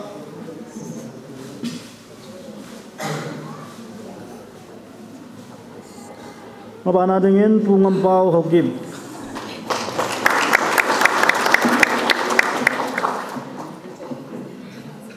apa na dengan pa jam sai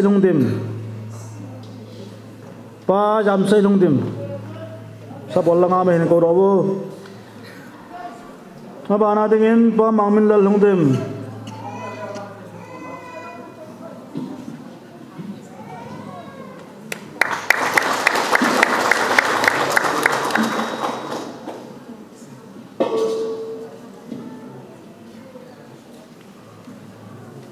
apa na dengan pa on khotang pa masiting to Jual di sejun solah, hampir mah bosok.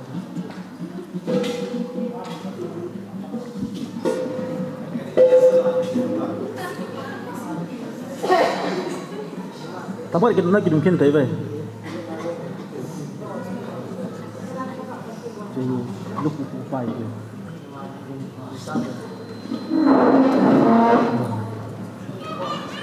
Kalau nak warna apa ini? Pintar. Terus dia dah muka mati obung trail batu le tu apa he tilpi bepa dah he pak om mau sia han pak na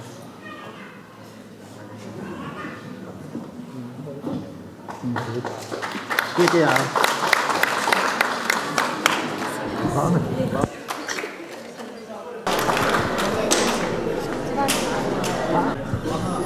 biar pun agak sunyi kan simdo teringat na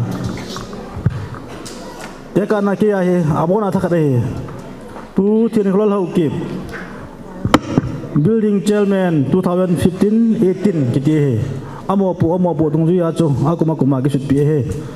itu he in sungai minu dia hon naji dia kawin sana pasot tak pada nak dah mel Cina kita boleh he in hohi jong le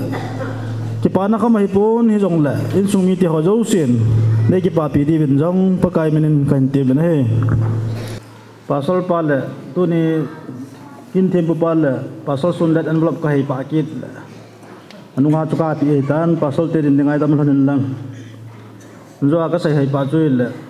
2015 na hoben ki lut na hin pa hem khwil le nu hau nom hin hoben lut theina om le wo cha tu nga khat ka tu hon ding he ani tin itu kelan jun awin lunihin wajah he pahem kugin le nuhau no tu nam te poin amanin hobung ngai lunaran tu hijin tu ne nabe le namane chunga ke pa tu sei bina he awin lunin ki sei jong le tu na jong hi alop nai ja chu kan bel sei king ki le he ani na awin kan bol ti layo hen awin hi sangai neu dinga kan bol he ren tong mang tu in song tung pa hen ngami pasal pahin nagi si diwa hi tin hase se nei fit nga ka be we to ajang hi ka jol ani yogi to cha hin ita banga idea saya se nei na piu pastor pa chung ajong pa thu kan sei kin he tuni building depot tabanga na to ka sunga hen sting le tu ka lai ki ban cha na wa ka hin sei na hin mi na ala sam ma thing lal dinga hin mi chi ho jo si mi a thing lal mo ki hi ti den he tem pi ben lang sei khil sei ling lo jo si ngai dam ka hin tu me ke pa chan ta te ki pa ki pa men phat aban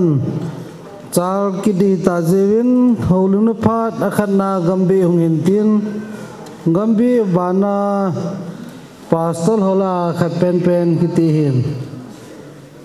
sahi pastor thamboi hung hi ding hin cheu tin le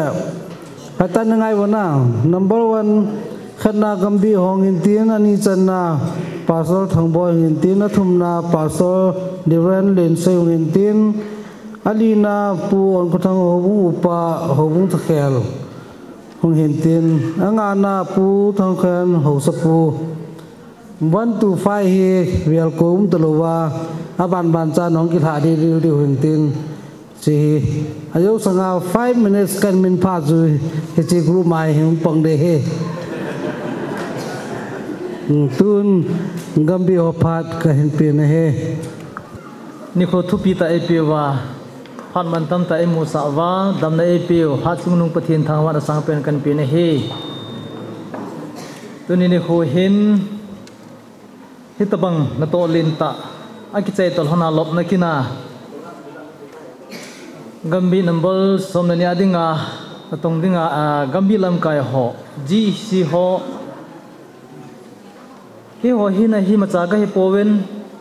singa thiam nang kom powen jong le min pha thianin gel do wa nin min pha wa tong gel sun wa ke yong chu sungai hi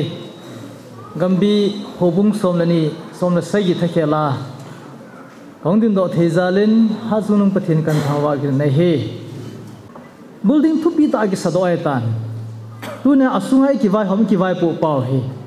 ichi hil kha de he ki chat pen ki de he na tunin izajivin hoin nom ta ta gi sajin asunga mi them cha cha gi phom tam tai ki ti tu lai hi chi tabang din munwa chu chu bung hi chen da hen ti hi ka taw na he ya chu tu na khang tha te ho na pa te na pu te ho na nu te on hi chen hi an sim do ai tai to hi chi phar khal hung si de hi khel phat hungum de hi hi chi khel ding le cha sanga lin zo hoi zo hin tun do na dinga hi tu na hung si lin ding khang tha te on hi ve ya chu na pu te na pa te ki lung khat nai chen tun do hi na ho khanga hi chin khel ding phalen cha sanga awa jong lin ding adung jong sao ding asan lam jong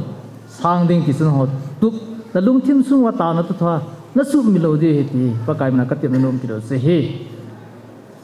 ya chu bible mun khal sun kinep na thanu mun gen thi he su na thu ha dan taw na lama pon tho jingun ati hi tu ni in ati nu te pa te o hi ha sa hi in kala e tu ni senen hang ta te hon anui jiu hi pate ke za e zui jingu wa ichi jam pi wala tu na nui pa te an bolo sa ngai din zo hoi zo bol do na dinga su pathin phat thi bu chen de hi chom cha til hona thu kan se hi chen zui hin din gc hung thi chen su ko hoven gambi minin langa department hoi in presentation azo kham khamu chu reception in petaven gambi mina kung lin khat chu kan gu no hin che hi hobung sunga lam kai ho khan ning la pewen lang he chi chu ki ho phat se nai tan te ka si khil ka sewan pa kai min chinga da mo the ki pa e ka ti kan pu chi yung lan tin treasure pan hin pe la pan te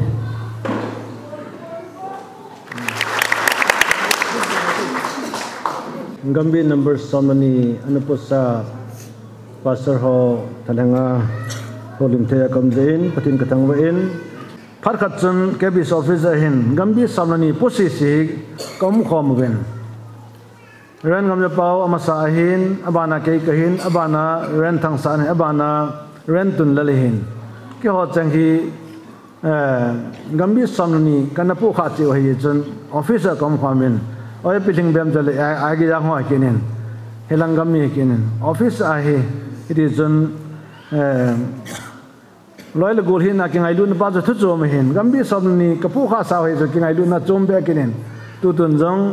ren tong mang men department secretary he kinen ต่อความเปียดังหอยองเห็นกัมบีสมนีสมนีพวกเขาฮีเกี่ยมีหมอเป็นไก่ดิ่งให้ยองละสักทีก็ไก่สาวๆเห็นตัวบ้านหอยองฮีกินยำละเลเวนลังน้องไก่แต่เดียวเห็นไอ้เจ้าการันตีอุมาสาเห็นสมนีในพวกยัดมันไก่เดียเห็นนะเจ้าสมนีหันเตาเปลี่ยนลังเปลี่ยนละกิปามก็เส้นตัวนี้นี่ขัวตะบังกินานี่กูน่าจะงะจานฮิจนมุกมนะมัติยังบัพติสสักนี่นั่นแหละภาษาส่วนเลนี้อามาเห็นอาหูลิมินทิลเปียปีนอามาน่าเสียนัดจนก็เลยนึกตัวก็เกี่ยวเลยจานฮัจงกุดานเห็นบ้านนั้นเนี่ยเราจีบนั้นจีดมอดีอาเกี่ยวไอ้งูนี่จีดาตังกติอามัติยังให้ก็ห้องไอ้ตายอดีกินจุดละตัวนี้ให้ยาจูเกี่ยวกับลงทิมกับลงเทกยาจิงก้ามาตัดจูน้องโน้มเจ้าก้าวละมั่งจูอเป็ดเป็นหุ่นกิกุจิงหุ่นสุอากันปุยเห็นเวนลินซีเห็นเกี่ยวกับเห็นดังๆต่อความพิจารณาเห็นที่อาจจะก้าวเห็นเกี่ยวตัวนี้กัมบี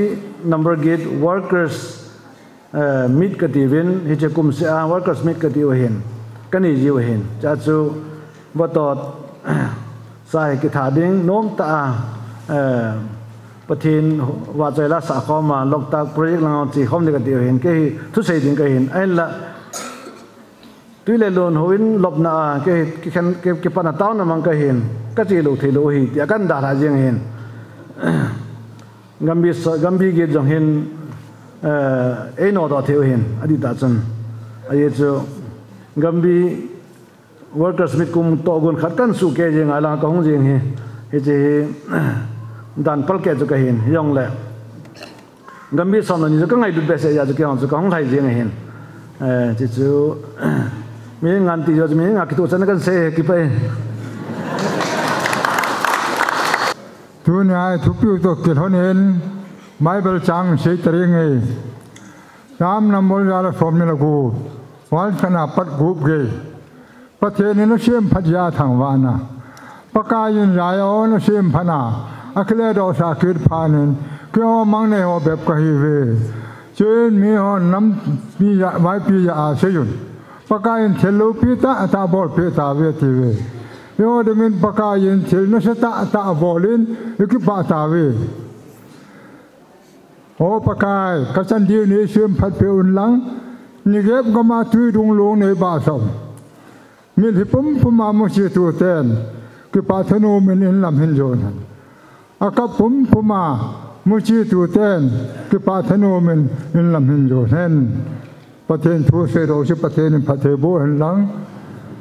ทุกปีว่าไอ้เซบังเวนประกาศเชลโลปีตาสายบอลเพื่อถ่ายยังคิดป่าเวนตัวเนี่ยเฮ้ยเจ้าหัวหน้าไก่ด้วยห่อดูแลลุนหัวบุ้งมีแต่หัวบุ้งช่วงอาโกนินนี่เกิดตุยดุงลุงบังเงินมีสันนิษฐานหน้าหงลุงโดวินทีฮีกบายฐานโนมเป็นฮีถ้าหากกูสมเกิดละกูเองเฮลังกำเบียหินก็ยังทรานสปอร์ตอินบอลวินกุมลีตามหัดกระโปงอยู่วินกระโปงส่งเงินกำมัวกาเลมามิลเฮโลน่าดิมเสตันเฮเชลัยตัยเกยองเห็นเขาแบกขึ้นเว้นกุมทุมก้มแบกขึ้นกุมสกีเฮลังกำมาเห็นเก่ามีเฮจิสูงชุน91 เวลินตุเลลุนหูบุงฮีตัวมาสังชุนเสียโนเมเสียชุนมันมีขันเห็นเกยองไอเกยองโกนากะหงเละหูบุงลำกายหอนไอปุยปัสสปูลายะน้อมดึงให้เอติอีไปทั่วมกติละอุปโภหูบุงลำกายหอชุนเกยองเคบิชากะลุนมตาเวติเอาวินลุยช่วยหลายมุนอาลุยป้าช่วยเห็นจ้าเอาวินช่วยเลยตะบังให้ไอปุ่นถึงพนหัดขยามาช่วงอาชูโตนะถึงเปะขยามาจ้าชูโหนไก่จ้าจนอามาหอยองเอาลุดดึงเอาพาชนเกยองปันกลายเห็นหูบุงลาลุนักนี่ cho nên mà họ xia nôm lại như bên pulpit mai lại thì ama họ cái hết là khát chú abo ran hình xuống abu rồi cho cái mà tên rong các cái đó bên pulang các cái đó bunga papu chú amit hiya longan cái nó mua cái sợi gì vậy ai vangin pathen nong senen Twilelon phát ta ang cái vai họ mà tu na in lo pita khani thiên số thế cái ngày tôi là pathen program vang hi ti chu kam ho na ye chun Twilelon ho bung pathen bo kan e gam ma thang ma dinga ho bin hoi pen le phap pen nong ai ta ye chun si sung ai na kai na ding ba hen pathen leng ngam nga jinga hen phoi man diu kanom le jing na ye chun hada le la ho bung mi te na pan ding yong kan tiêm phin hi ye chun ke yong la hen kamen nan chun sa ben ke yong ka ke pa le jing en e gam hi hung chu dinga ka go le mun chum mai ko yu chun ke yong hung ning mang ka hung thei tap hung ning khang go lai ta ning ko men covid nan na tan ka hung thei tap thu ka pe thei tap tu kum ka te khil la ma chil ha mai ang pan kit tan ye chen tua yong he ho be yong le hung kho se ki ding that vet ki ta chu hung kil le ye ti rom ka ta po ya chu tu chung a ka hung he ye ka mu na he ta ye chen ke yong cái đắng cái thế gì tuy lê luôn hậu bung lắc xóm cũng vào là hậu bên lâu pi tan nó sao phát hiện là bộ nào vậy hậu bung làm cao cái vết lúm chạy chịu hiền bên thích hiền mình lùng đen này ta cho tiếng lệ nó tông pon thô ta gun chu ta nó tông họ hết đứng cái ghẻ đi giờ chân chết là bây giờ nó không chen không vinh tuy lê luôn à thì sẽ hiện năm ta vinh cái huấn tiêu lên ý tiêu là Twilelon nó tiêu hầm cái tiêu là cho nên mà họ là thu xếp mà xây dựng cha cáp khôn ha khôn na khô hay chứ cái nào vào đông he ha lên na hong lên na he là tuy hi hong lên độ gì à thế nên cái he tuy hi hong lên độ gì à cái nào vào đông chú tuy kan tiếng lệ luôn kia na hay là chú Twilelon nó sao vậy thì chú hay cha chú cái này hết này giờ chun ale la mai sei le ngai no mo nam ki tai Twilelon ki ti chu ya chu no ho yong pa kai no khuni le Twilelon ma van gam ni khuni le nang le lon ding wa tai ya chu pon tho ta pan na lao wa tua hi hovina hi mil hilung pum ma na tao wa a hi le pa kai no khuni le akap pum ma mu chi tu ho chu pa kai ko ma a sang pal ki po a hung ding Chúa Twilelon hậu bung mi te cái vài thằng này về, giờ chuyện họ giống anh hôm tân phong lắng, thằng phải rồi họ rồi nên bỏ đi nào lại, giờ chú thiên lên tạ, cái tụi mà là phát triển này phát triển bộ thì cái hen, giờ chuyện là chúng ta cái bà thu cái xây dựng, giờ chuyện hậu viên ra nuôi bé xây dựng, luôn muốn âm tàn, ngầm bi làm cái họ đứng giống thân âm tàn, chỉ là chỉ có hồ lại là hồ bung yong vài cha, hồ mà khát yong lút lù, im mà cha lù, hồ bên yong neo cha, à đi hồ bên phong yong su, thảo mấy lù, mấy là thiên phu, phu bên này cái thùng Bible cái về tại cuốn lập lắm ấy, ta chú phát triển su cái gì, chú vàng người cái mu hắn tàu nó hắn ép phát ta bên, chỉ là cái mu và electric yong nó hung tan, chú ba men mobile yong ép soi ta bên cái phá lại chú cái tiêu chú lù vậy, ra chú cái chú nó lù vậy, chú vàng người chỉ dấu xe kiếm tài, giờ chúng ta thì yêu ngào thì bắt trên lù pin này khui ngà điều, bắt trên hung cả đi ngà, nó sát ta phát đại lệ là, cái pan đường chú tu na, hồ bung mi te cái mà có hung lỗ lại thì bắt thở khát pen là gì hình, minin thu cái xây tan, hồ bung làm cái họ chúng cái phải giờ chúng hay chân chú phát chấm chẳng hồ liêm na cái gã xây hình tin thu xâm cái xây hình lang lệ ngã lại thu xâm cái xây lệ nó ngay nôm đi hình phốt bè xây đường hình hay chân chúng cái tăng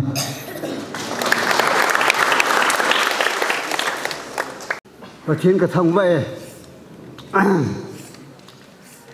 tu ni hình kinh giống lâm cái tiêu hồ hình program ng suy ni pina bin kin yang phat som khat be ka si nu mi different pu len sei ama phat sunga kin het ken kan pu hi abana pu different sun le ama to yang kan pu kho ma hin ama ho sunga kin hu bung het ken kan pu ama ho kamun ani na sun hisu sunga na tong kana to khom ti ho lu si ka yeli na hile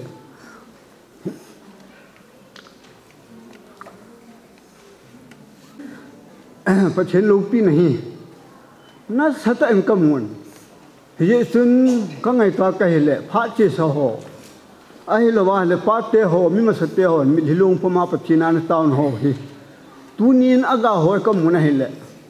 pachen lu pi nahi sang tan kamun na hile amasan hin khula phat phai pi khula tu hin tung do ho bu hin tung do pachin ka thangwa na he tunia hisimuna hung ki khom divren ailwal ho bung sunga lam kai pastor ho zo se kamuna hile no ho sunga yong ka ki pa ne len tan kan phung na hi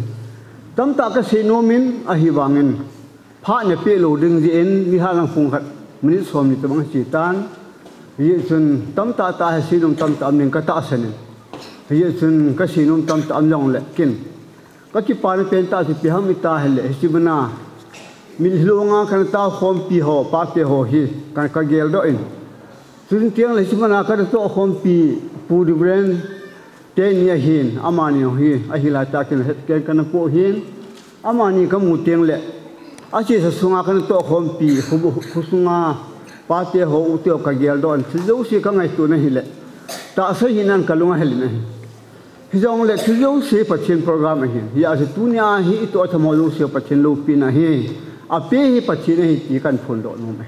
e ma ho ha na sil bol thi na hi pui pachin ma e pu da chong phang cha lu na hi ti hi tu na ka phun do no pe ni ka si num than chi da ta ki pe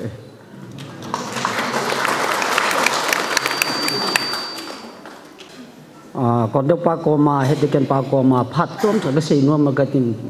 phát đi pi gì nó mà chúng hay pa thu cái gì giá hồ bung ra cho họ different doctor họ pastor họ hiện từ đằng đằng họ vật cho bắt đầu không hết đi con gì là đi cái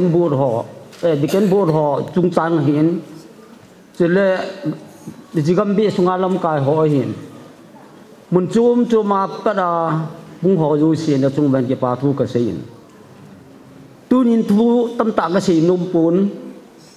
si jo na ke he hi building sa chung chang a hin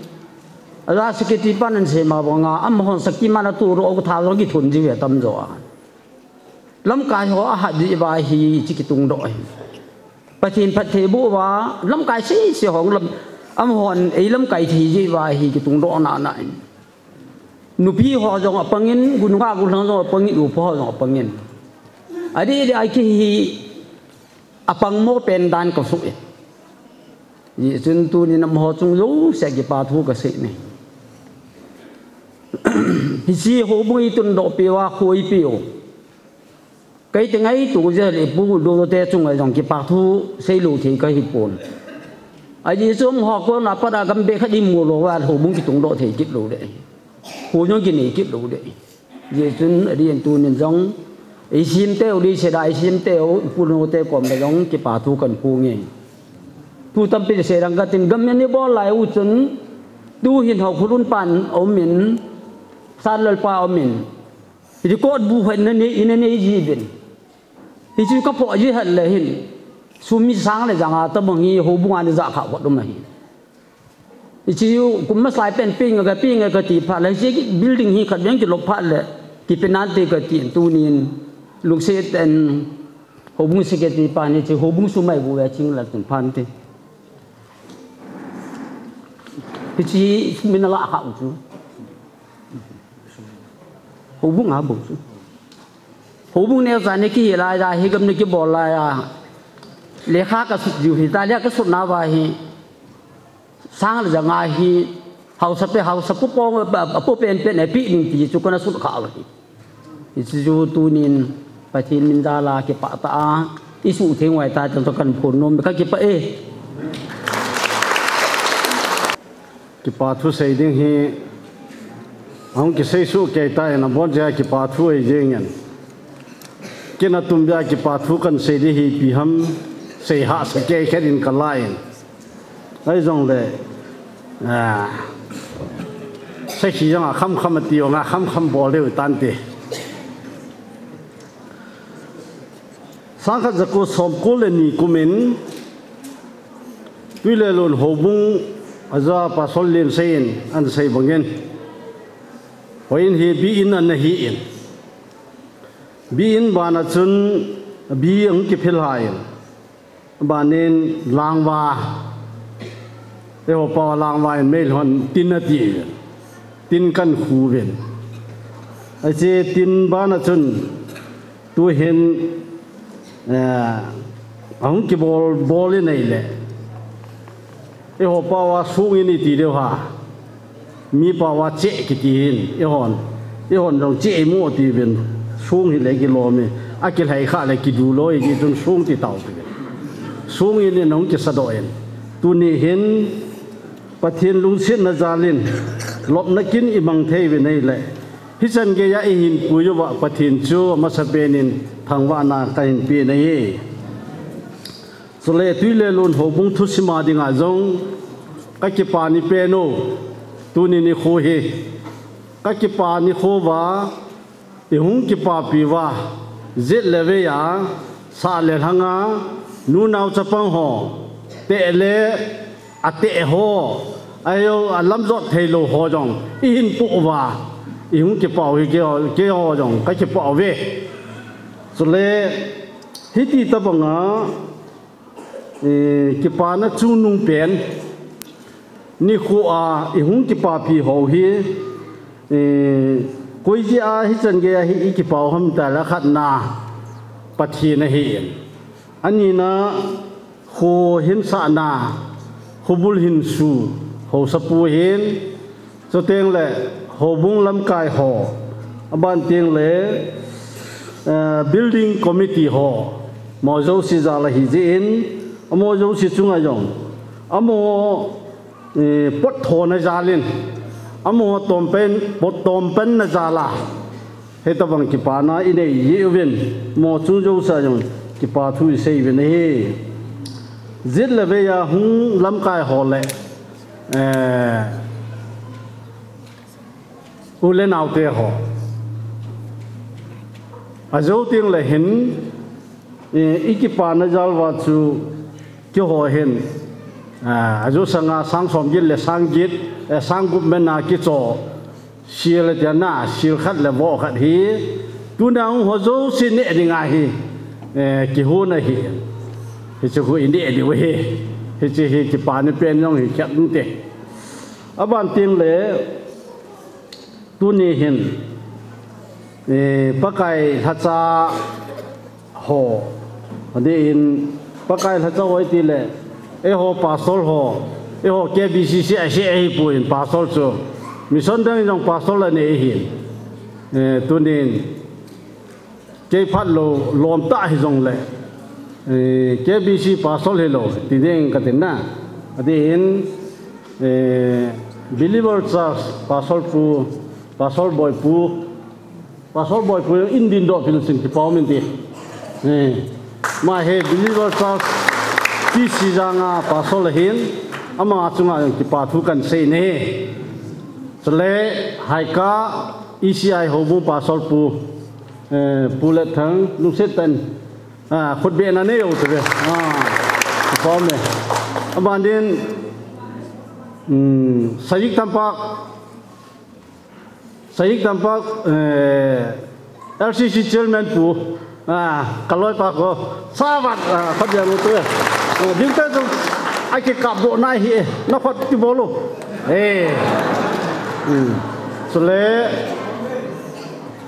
vice chairman pu vice chairman pu hi so le Pentecost stars na e hon tu la ya ki hola ka sei piano vai ka het piano chu UPC ka ti ve na upama hin chule thango limpu adang koi ha indin do pitri wo sabas na kai to mo no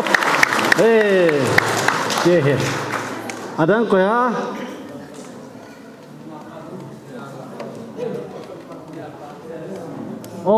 sa ama he kato aso kamu ata kanamu ta loi je tu khu da mit le re de ti the cho tiếng lẽ kín là đông dâu si anh nín qua mà mi pi hết thầy lo vana lung thim ini sang jun kêu ôi pu Elvis ở in đi đọc losing cái bao mình thế langai sabas cái bao này so le cho họ hiện kín là đông cái điều là ship ấy tôi chỉ cho hết cái gì vậy khu vực cùng sáng như là xóm như vô là cho họ dùng hiện apol kan kia vào hiện công kêu vậy là mấy thế hết trên đi ngang làm gì hiểu dùng cái vậy AR passport pu amin ka thei pon passport pu ka ti ko moi abana amin khat jong chu khan an den na ama yen din do piu la ki pawin de oza le bi ki paw me adang pon lo ma tun ho so din do sa ta ven na aban le homu lam kai het ken ho ding do taw homu het ken ho ding do ta na sele adang ding lo ko mam tai le ta lo ti taw tu ve ta lo ti tu ve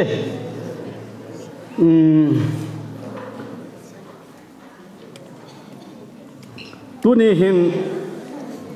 thil khara ki bol le akil hing lel keje no ho hin ko hing dan dan ni gel je wang ma kil hing lel keje he je chun kal hin lel naw chunga e ki thu pi ho akhan na cha ka ho bungen lung thu en hun ho ko e ki thu pi ven lo wa he le khe na do ma khe da nu me pi thei le le ven cha ka ho bung hon lung thu ki thu pi na e pi ja lo ven a chung wa ki pa thu kan se ne he Sule anina area sunga government property ti chu to na hin lo je in sachi high school to na yong kajang oben hitia high school authority ho akona to na kamu zaloven ki pathu kan sei nei athum na chun ho sa ho tuna ho so chunga ki pathu avelin sei utven ahungo hiloven aki khop na di wa aki khop phala to na ne yo achelo ho so ho chel na anula khun ho so chel ti na ki tha su ken hi cho jong ho so aku na kamu zaloven ho bu min gam su ho so chunga ki pa thu kan sei ne he abanin pathin minai ki khop wang wa he lasa thu sei hi ki la jing ke hi en tuni thu sei gu hilovin wa choi la sadinga ane ki tem sakap khanglai te ho pathin wa choi na langai ta khat ki ho langa ki jangai lo ai zol langa ki ji la khat nan sa be ki paum le jingen khunai cha ki cheng hi jong le hi to bong la sa thei dinga ka ta san lo ki ti mai in den ngai ta khat nan sa hi kan ki pa pi le jeng ven hi chun ho bu mi ho jo si ai lo la tu ni pa sol ho jo si thalengin cha kap khanglai te chunga ki pa thu kan sei ne he che to kil honin cha kap khanglai te ho hi he che le kha pe sani kan pi nu mo ve khanglai lam kai khat hung do in lang chi ni hung la pi chin ki pa min te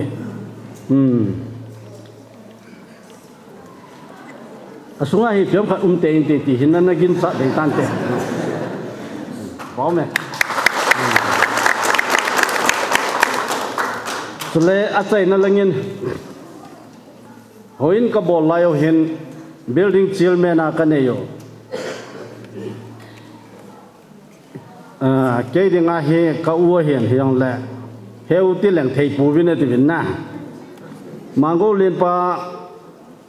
hin hitia ya sei khat homen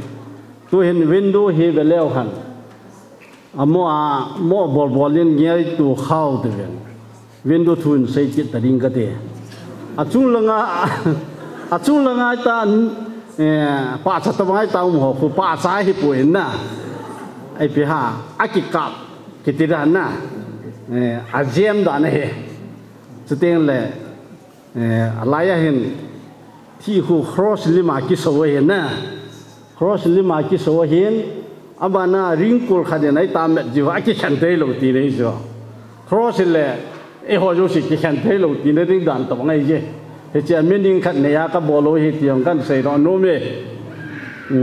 ajo phat le to amulo ajo phat hoi tan be wo abanin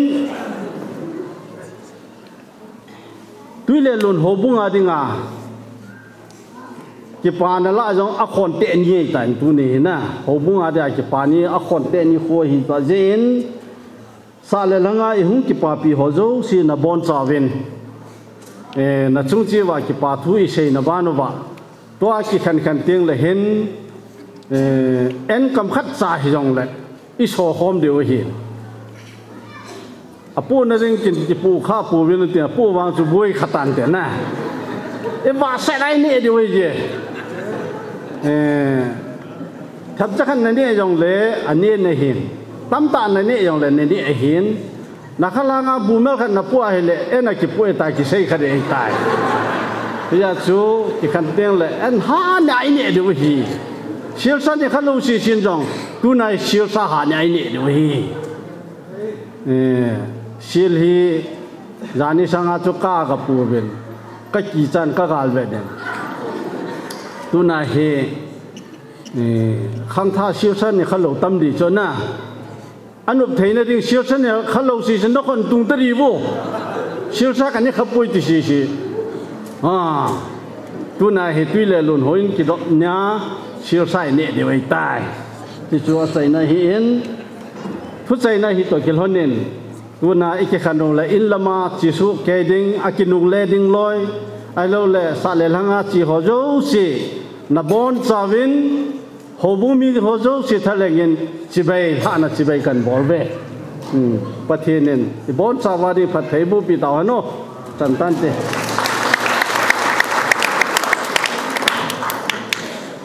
Ichai do to kilana to hi pathin wa chai na hobung la number song gubleku ate khang ti chu isa khom deu hin che pha chai taw nai duran len se ki ben taw nan man de he chun ki pa thu en lang abad pa ai lo a le ti bi yong le aring lal amma yong le ki ngai thiam dungu awalam dan ki ngai thiam deu hin tin dibyung tam pium jong le ita chun sa chwa ki ji kalwala hi permission ki pelo jin tilaya hung ki ro si hi a hin tol ka hi jin phani chanin chai taw tin an ne na hi langa hi na ki semen khalblai ya chu ni lum ti dana langa he ne nang ki semen hi lang sai lang ning a khon jun tha na e tha na homin chu mi pi teo jin ka langa cho jong ne sei di dan hen ngai themo tin chule an ne di dan hi khula pena hung si ne ma sa tin khonei hobu mi te ho chu I khongai do he e ho nu kha langai pandingo je le ya ulanaw ho si I ma sa do hin te chu khonei khusung mi te ho ne themen lang en ne di dan hi silsa chuma ki ho no men bo sa chuma ki ho no men chule aki go ma mix ki bola ki ho no me chu ai ma ne thei dan na a tui lo chu thil chu men ten ne thei dan na ne deu hi tiang chu ang ki kho mi pi teo he sana kai ne tin tuin pathian wa chai ding ni bon chawen ding o tin an kung so khom na le ki ha ro taw na deuren len se ni nei pi do he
này mua sa tu kira ni. Nam man na ko hen tile lo ho bung ete. Hobin lo pita asa nawa. Pakai hal yung sumla pai tam ta suluna an bonaula. Setiap na to nawa. Tuni kita bang to sai the na le. Sure phun lo the na om na chua. Hijo yo se na ko ne ti ka heaven. Ka ke pa win na min ka tha ba na hi. Lo pi la yong sen na na ma hi hen. Tuai phana pana sai ga ya kalawa. Na ma ne ho hom pi ya le ben. Phan ho yo se kan chai ta. Tuai ka ha ro de ka hi. Ka ka ha ro de mo yong le. Pakai ho bum me ten ki pana ya la an ko sim ho. Tu pernah usangin, kita masuk kona kini ni rumah. Tak saya hangawa yang dam tadi ni pebinlang. Ani orang yang nama thangwa koma kena tadi ni rumah. Hat China ke mana sopa halu teh. Napat teh bukan janwa. Hat cunung kepakai cerita nak kong tahu ini.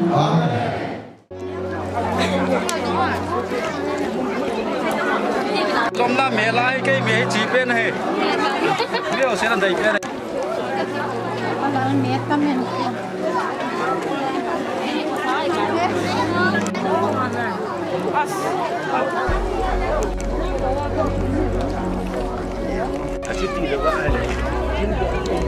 Tất cả bộ.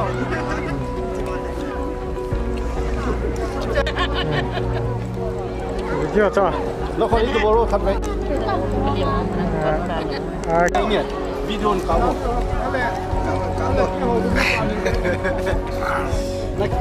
Tui. Okay. Apa dia lim?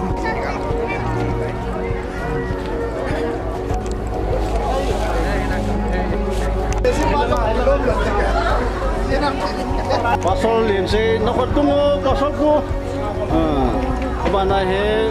lersei trong lối gadi driver pana. Mana he ai ka VS secretary pahin. Mana he ai ka obu pasal ku. Mana he pu jam humang cibo em jang num phai. ECI Gambi chairman. Nang dia. Nak kon tung ji Mana he pasal thang boy Gambi 7. Gambi 8 na. Và Reverend Tomang Secretary Man Department KBC. Barang kutang. Jilun. Taunamol. Caretaker. Pai amen. Paten tangwan amen. Mana he Polial hoy. Now. Mana he Reverend Tongler Center Church Nam Deng in Park. Mana he Pastor Sunlet ilan yo. Pastor pu. Lepuler otro. Pastor Sunlet Retired Pastor Matijang Kuache. Jangan ini jalan pai. Ini jalan pai lah. Ini Pastor Lamboy, Pastor Lunler, Pastor Boy Boots Tingler. Secretary. Mau sana ibe.